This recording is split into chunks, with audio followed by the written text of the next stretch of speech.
That's the one everybody remembers. You're saying I stole your story? Then who was Tarzan? That's where this gets interesting.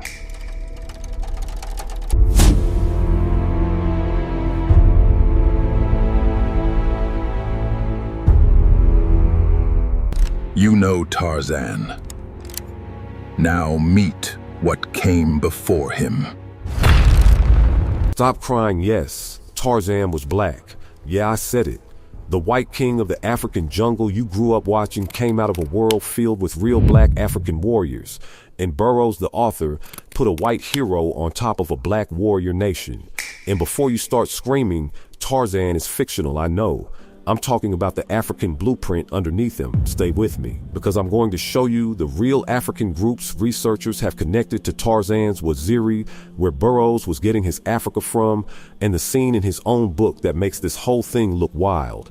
Edgar Rice Burroughs created Tarzan in 1912, and here's the first receipt that makes this conversation worth having. Burroughs had never been to Africa. When he needed Africa for Tarzan, a 1935 profile reported that he relied on what he remembered from the writings of famous explorer Henry Morton Stanley. That is important as hell, because Stanley's African adventures were powered by black African men. His expeditions traveled with experienced guides, interpreters, caravan leaders, fighters, and porters who already knew how to move across huge stretches of the continent. Stanley's own writings specifically discuss groups like the Wangwana and Wanyamwezi, African men known for long-distance travel and caravan work. Burroughs is sitting in America reading this world, then creates the most famous master of the African wilderness anybody has ever heard of. Now watch how close the pieces start getting. Tarzan can travel through Africa for enormous distances. African caravan men in Stanley's world were already famous for that. Tarzan can survive brutal terrain. Stanley wrote about African travelers whose endurance kept expeditions moving. Tarzan becomes a fighter and commander. The same exploration literature is filled with African warriors and powerful rulers controlling the territories European travelers were trying to cross. Then Burroughs takes it one step further. In the second Tarzan novel, The Return of Tarzan, he introduces a black African warrior people called the Waziri. These brothers have their own chief, their own warriors, their own territory. And knowledge Tarzan needs. Tarzan fights beside them, earns their loyalty, and eventually becomes their ruler. Burroughs named the chapter The White Chief of the Waziri. That title is real. Open the book and it is sitting right there. And baby, that is when I started looking at Tarzan sideways. You have a writer getting his African material from explorer literature shaped by real black Africans, creating a powerful black warrior nation inside the Tarzan story, then literally placing his white hero on their throne. Now it gets even juicier. Researchers studying Burroughs have tried to trace where the fictional name Waziri came from, and one theory connects it to African names found in the Stanley exploration world, particularly Wangwana and Wanyamwezi. We're going to dig into that carefully because I want receipts, not internet folklore. But even before we reach that theory, Burroughs already gave us enough to follow the trail. Stanley's Africa fed Burroughs' imagination. Black African men fueled Stanley's expeditions. Burroughs created the Waziri. Tarzan became their white chief. Then Hollywood took that character and made him the face of the African jungle for generations. And think about how powerful that image became. You probably knew Tarzan before you knew a single African explorer, warrior, caravan leader, or king from the same regions these adventure stories were drawing from. You knew the yell, you knew the vines, you knew the muscles. You knew the white dude running around Africa like the whole continent was his backyard. Meanwhile, the black African men whose real skills made those explorer stories possible barely got introduced to you at all. That's why saying Tarzan was black opens a much bigger story than a skin color argument. We're tracing the ingredients. Who supplied the real-world adventure? Who knew the routes? Who led men? Who survived the terrain? Who were the powerful black figures Stanley was actually meeting and writing about? And how did those ingredients eventually end up concentrated inside one fictional English Superman? Because once you meet the Wanyamwezi, the Wangwana, and one black ruler Stanley himself compared to Napoleon, Tarzan starts looking a whole lot less original. So who was the black Tarzan? Follow the Wanyamwezi and Wangwana, because the real African blueprint starts showing up right inside the explorer stories Burroughs was reading. These were experienced black African travelers from East Africa whose skills sound suspiciously familiar once you put them beside Tarzan. Stanley wrote about Wanyamwezi men as exceptional long-distance travelers. They crossed huge stretches of the continent on foot, knew caravan routes connecting the interior with the coast, carried expeditions through unfamiliar territory, and understood how to keep hundreds of people moving through places outsiders barely knew. Now look at Tarzan. One of his defining abilities is moving across Africa like the entire continent is his backyard.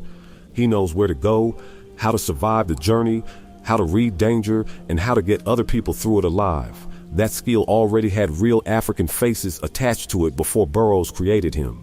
Stanley also traveled with Wangwana, experienced African and Swahili caravan men who served as guides, interpreters, armed escorts, and expedition leaders. These men could deal with different communities, communicate across language barriers, help negotiate passage, and keep expeditions moving when situations turned dangerous. Tarzan later becomes famous for the same type of versatility. He can move between groups, command respect, survive conflict, understand the country around him, and somehow always become the most capable man in the room. Burroughs had an entire library of real African competence sitting inside Stanley's adventures, and those books were part of the material feeding his imagination. Then researchers noticed something even more interesting.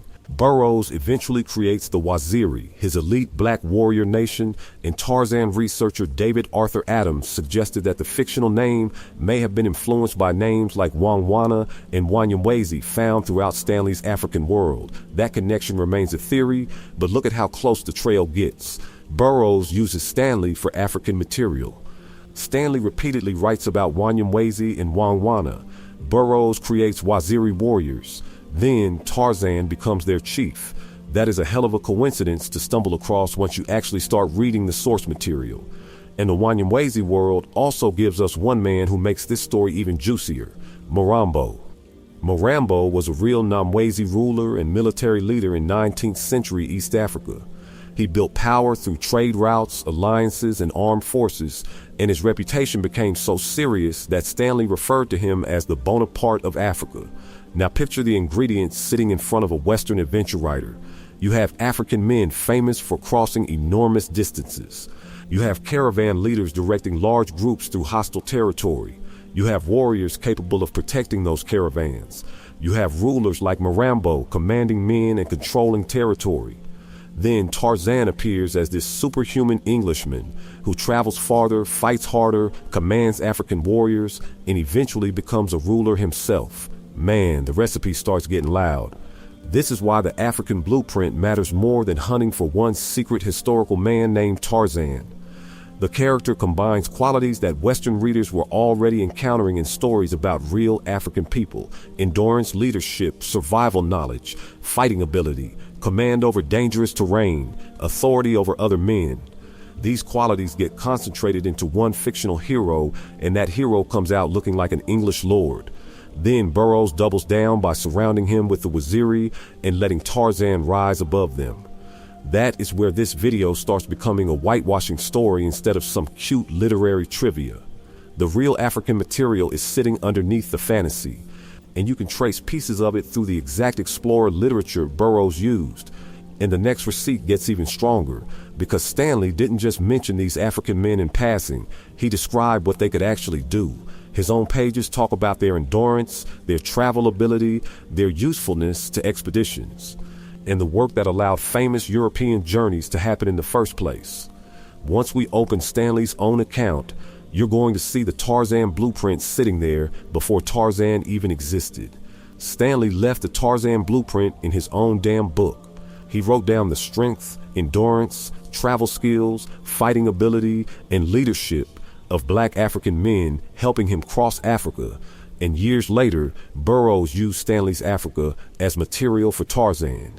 So now, we can open Stanley's own pages and watch the ingredients show up before Tarzan ever existed. In 1878, Henry Morton Stanley published Through the Dark Continent, his account of the massive expedition he led across Africa. Early in the book, Stanley actually stops the story to describe the African people traveling with him. He talks about the Wangwana as valuable escorts, then turns to the Wanyamwezi and praises their strength, endurance, experience carrying loads, and ability to travel. Stanley literally calls the Wanyamwezi born travelers. He even says their courage had already been proven under the African ruler Mirambo. Stanley understood exactly what these men brought to an expedition because he was traveling with hundreds of them. At one point, he records 280 Wangwana and Wanyamwezi in his group. Some Wanyamwezi were carrying 60-pound cloth bales, then adding roughly 35 pounds of dried meat on top. My brother, that's almost 100 pounds on your back while crossing East Africa, and somebody back in London is reading the book thinking Stanley is out there doing this by himself. Stanley also tells you directly how important these Africans were. He opens an entire section discussing the Wangwana and Wanyamwezi and explains that their help allowed the expedition to accomplish its objectives. These men moved supplies, protected the caravan, served as escorts, handled dangerous encounters, interpreted languages, and helped keep the expedition functioning across unfamiliar territory. During one confrontation, Stanley describes Wangwana and Wanyamwezi rushing from the camp, then helping fortify the position afterward. During another stretch, sickness and hunger reduced the expedition's fighting strength dramatically, making every capable man even more valuable. Stanley's adventure depended on a moving African workforce that already knew the business of crossing Africa. Now put Tarzan beside the men Stanley describes. Tarzan has ridiculous endurance. Stanley praises Wanyamwezi endurance. Tarzan moves huge distances across Africa. Stanley calls these men born travelers. Tarzan fights and commands men. Stanley describes Wanyamwezi courage under Mirambo and uses Wangwana as armed escorts. Tarzan understands how to move through dangerous African territory. Stanley's entire expedition depended on Africans experienced in doing exactly that kind of travel. You see why my eyebrows going up now? Because a 1935 profile of Edgar Rice Burroughs reported something extremely specific. For the Tarzan saga, Burroughs relied on what he remembered from Stanley's darkest Africa and filled the remaining gaps with his imagination. Burroughs himself never visited Africa. So Stanley is traveling through Africa surrounded by black men with real survival, travel, fighting, and leadership experience. Stanley writes those men into the adventure literature Western audiences consume. Burroughs later uses Stanley's African world while building Tarzan. Then out comes Lord Greystoke, this superhuman white Englishman who can cross Africa, survive anything, outfight everybody, command African warriors, and become master of the environment around him. Boy, that recipe is getting loud. And there's another little detail I need you to hold on to. Stanley describes the Wanyamwezi as courageous under Mirambo, the same black ruler he treated as a major military figure. That means the source material Burroughs was drawing from already contained African travelers and African warrior leadership. Then the Tarzan books eventually give us the Waziri, a fictional black warrior nation whose chief Tarzan becomes. Researchers later proposed a possible connection between the Waziri name and African names such as Wanyamwezi and Wangwana found in this exploration literature. That specific name theory needs to stay labeled as a theory because the paper trail never gives us Burroughs' writing. I combine these two names. The bigger receipt is sitting there plain as day. Stanley documented real black African expertise. Burroughs used Stanley's Africa, and Tarzan emerges carrying a suspicious amount of the same heroic African skill set. And once Burroughs takes those ingredients and builds the actual Tarzan character, the whitewashing becomes a whole lot easier to see. Because the next question is simple. What exactly did Burroughs keep from Africa, and what did he change when he created the man who would become king of the jungle? Burroughs took the African adventure recipe, put A in English Lord inside it. A&D called him Tarzan. Yeah, baby, now we're at the part where the whitewashing gets real obvious, because the finished character carries the same endurance, travel, fighting, and leadership qualities Stanley had already been praising in black African men, while Burroughs makes sure everybody knows this jungle king has white skin and British blood. And his own first novel gives us the receipts. Burroughs opens Tarzan of the Apes by making Tarzan the son of Lord and Lady Greystoke, English nobility stranded on the West African coast. After their deaths, Kala raises the infant among the apes, and Burroughs gives him a name with a very specific meaning. Tarzan means white skin. That detail appears right inside the book. His whiteness is literally built into the character's name from childhood. Then Burroughs spends the story turning this white skin into the smartest and most dominant creature around him. Tarzan teaches himself to read from books he finds in his parents' cabin. He learns to use weapons. He defeats stronger animals through intelligence and strategy. He eventually defeats Kerchak and becomes king of the apes. Burroughs repeatedly describes Tarzan's intelligence as superior, and one chapter is straight up titled Heredity. Inside that chapter, Burroughs writes that heredity spoke louder than training, pushing the idea that the English gentleman buried inside Tarzan eventually rises through everything the jungle taught him. Man, read that setup again. A child grows up completely outside England, never attends an English school, never lives in an English town, and Burroughs still makes his noble blood part of the explanation for why he becomes extraordinary. That tells you exactly how this hero was being constructed for a 1912 audience. Tarzan gets Africa's wilderness, Africa's danger, Africa's adventure, and the abilities required to dominate that environment. Then, Burroughs stamps Lord Greystoke across the whole thing, and we already know where Burroughs was getting much of his African atmosphere. A 1935 profile reported that for the Tarzan saga, he relied on what he remembered from Henry Morton Stanley's Darkest Africa and filled the gaps with his imagination. Burroughs never traveled through Africa himself. Stanley's books were one of the windows he used. Now remember what Stanley had been putting through that window. Wanyamwezi described as born travelers, Wangwana serving as escorts and interpreters, African men carrying expeditions across enormous distances, fighters protecting camps, guides helping outsiders move through unfamiliar country, powerful leaders like Mirambo commanding territory and men. Then Burroughs takes that African adventure world and creates one dude who can do everything. Tarzan can cross the country. Tarzan can survive alone. Tarzan can fight. Tarzan can track. Tarzan can command. Tarzan can communicate across worlds. Tarzan becomes king wherever the story puts him. Boy, they took the whole group project and gave one white dude the A, and Burroughs keeps reinforcing that image. Tarzan discovers that he is the true Lord Greystoke, linking the jungle Superman directly back to English aristocracy. The story eventually moves him toward European society where his natural power and inherited status come together. That's why this gets deeper than saying, Burroughs read a book about Africa. We can actually see what kind of Africa entered his imagination through Stanley, and then we can look at who gets elevated inside the fantasy. Real African expertise existed throughout those explorer accounts. Burroughs turns the center of attention into a white aristocratic Superman whose very name means white skin. Then the series goes one step further and gives him actual black African warriors to command. That's where the Waziri come back into the picture, because Burroughs eventually creates a powerful black warrior nation and writes Tarzan into their leadership. So the first book gives us the white skin, the British blood, and the superior jungle king. The next books give that king black African followers. And the chapter where Burroughs finally puts Tarzan over the Waziri has a title so wild, you almost don't need me to explain the whitewashing at all. The white chief of the Waziri. This is where Burroughs stops whispering and puts the whitewashing right on the damn page. The white chief of the Waziri. That is the actual chapter title in The Return of Tarzan, and inside it, Tarzan gets elevated over a black African warrior nation that already has its own fighters, traditions, territory, and leadership. Burroughs introduces the Waziri as formidable men. They are organized. They know the land. They fight together. They have information Tarzan needs.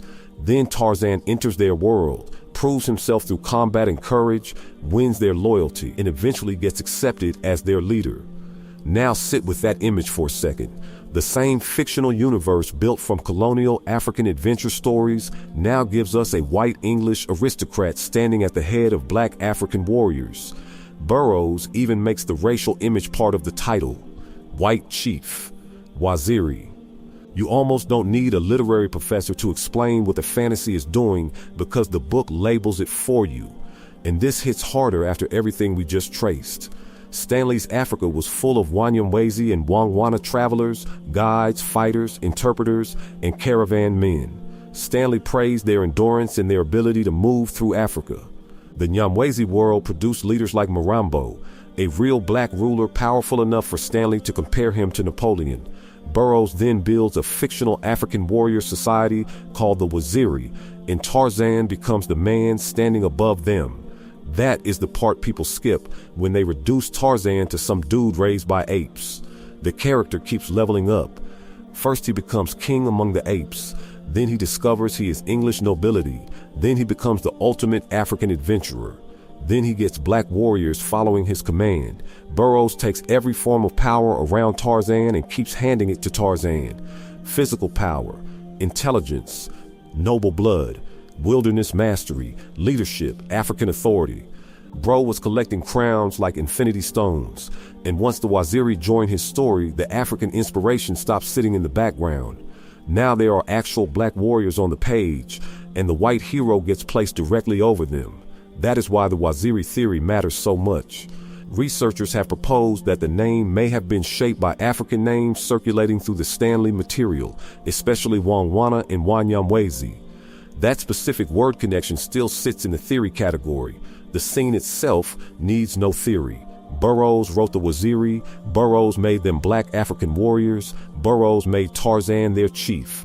Burroughs titled the chapter The White Chief of the Waziri. Those receipts are sitting in his own book. And imagine what that story teaches an audience that knows almost nothing about African history. They meet African warriors through Tarzan's eyes. They see African territory through Tarzan's adventures. They watch Tarzan become the smartest fighter, strongest leader, and safest man to follow. The continent becomes the proving ground that makes the English hero legendary. That image was perfect for the colonial era because Europe was already telling itself a similar story in real life. European powers were carving up African territory while newspapers and adventure novels turned white explorers into larger-than-life heroes. Burroughs gave that worldview muscles, a loincloth, and one hell of a marketing department. Then Hollywood got hold of him. That is when Tarzan goes from a popular book character to a global image of Africa itself. The jungle yell becomes famous. The swinging vines become famous. Jane becomes famous.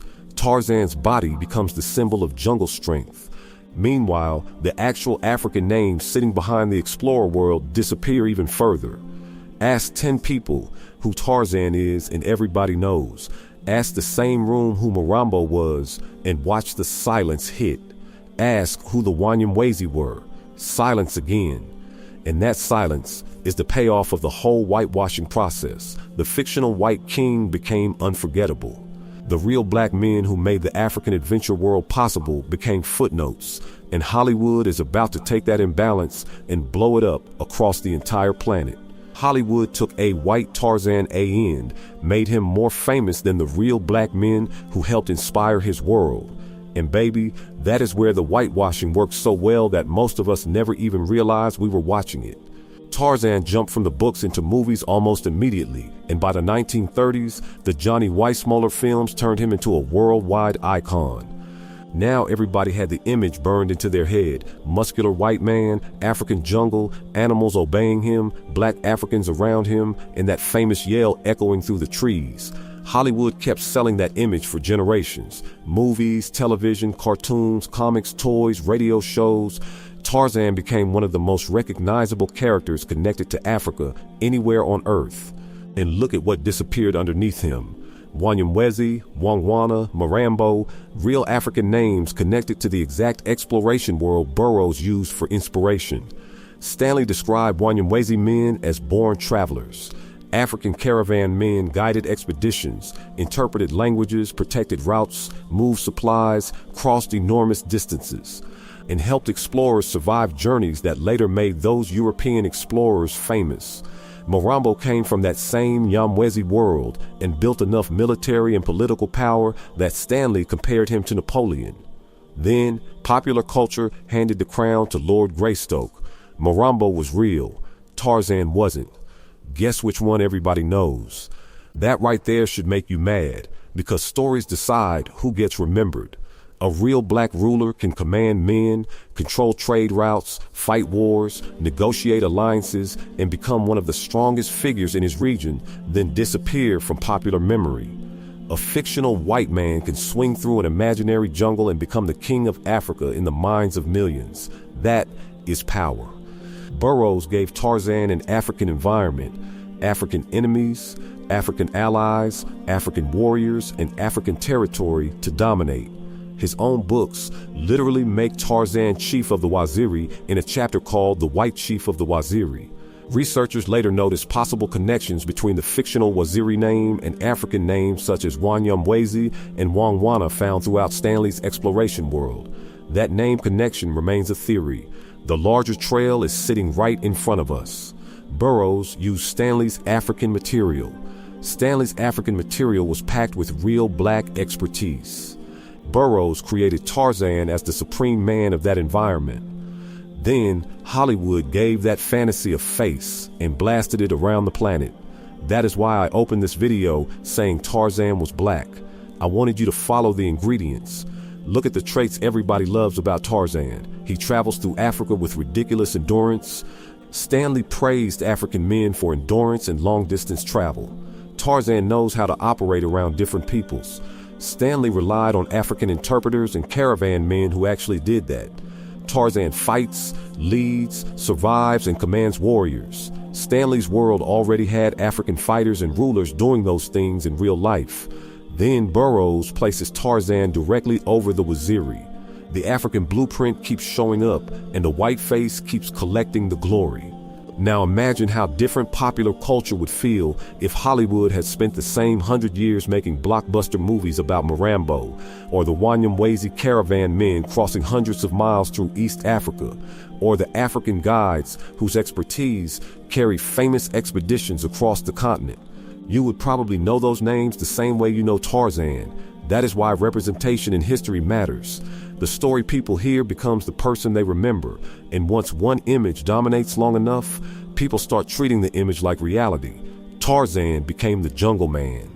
Africa already had millions of real people whose knowledge of their own environments made that fantasy believable in the first place. So next time somebody laughs when you say Tarzan was black, tell them to go read Stanley, then read Burroughs, then open the Return of Tarzan and find the White Chief of the Waziri. Follow the Wanyamwezi, follow the Wangwana, look up Mirambo. Then ask yourself how the fictional English lord became the household name while the real black men underneath that adventure world vanished from the conversation. Because once you follow the receipts, Tarzan starts looking less like the king of the jungle and a whole lot more like the white-faced Western entertainment chose for an African story. And I want to know where you land after seeing all of it. Did Hollywood whitewash the African jungle hero? Yes or no?